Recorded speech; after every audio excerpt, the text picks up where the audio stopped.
MOSH Connect video.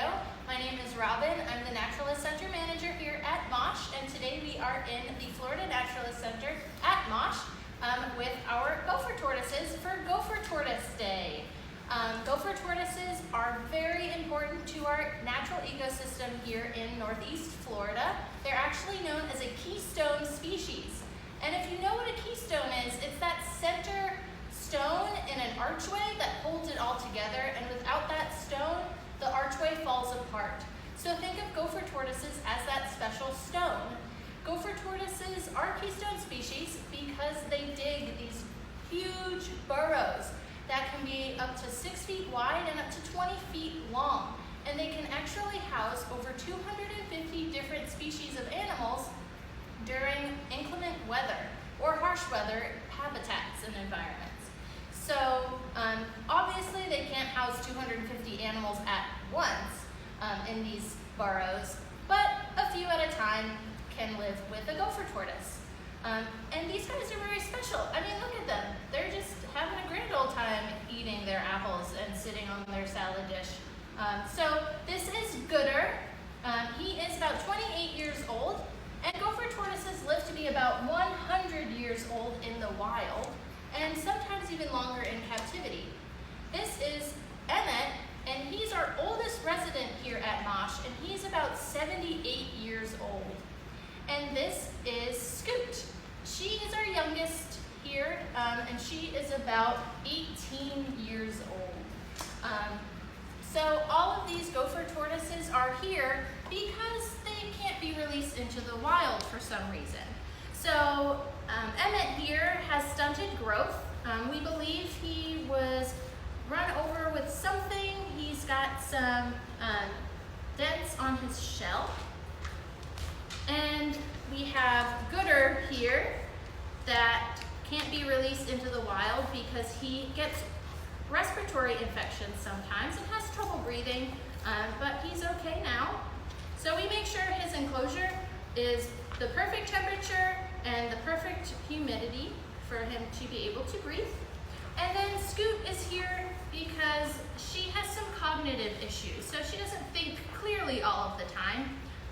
So she just sort of wanders around aimlessly sometimes, which is okay. So she can't survive in the wild.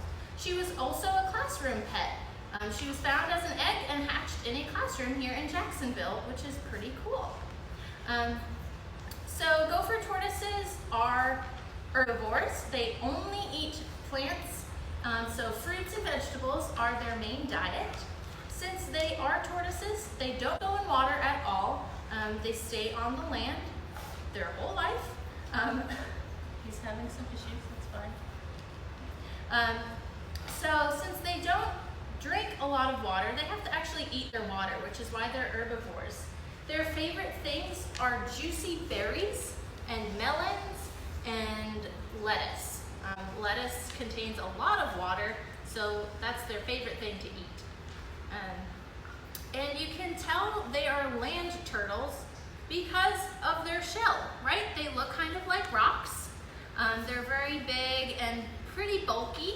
And if you were to find these guys in at the beaches here in Jacksonville, you want to leave them alone since they are a federally protected species.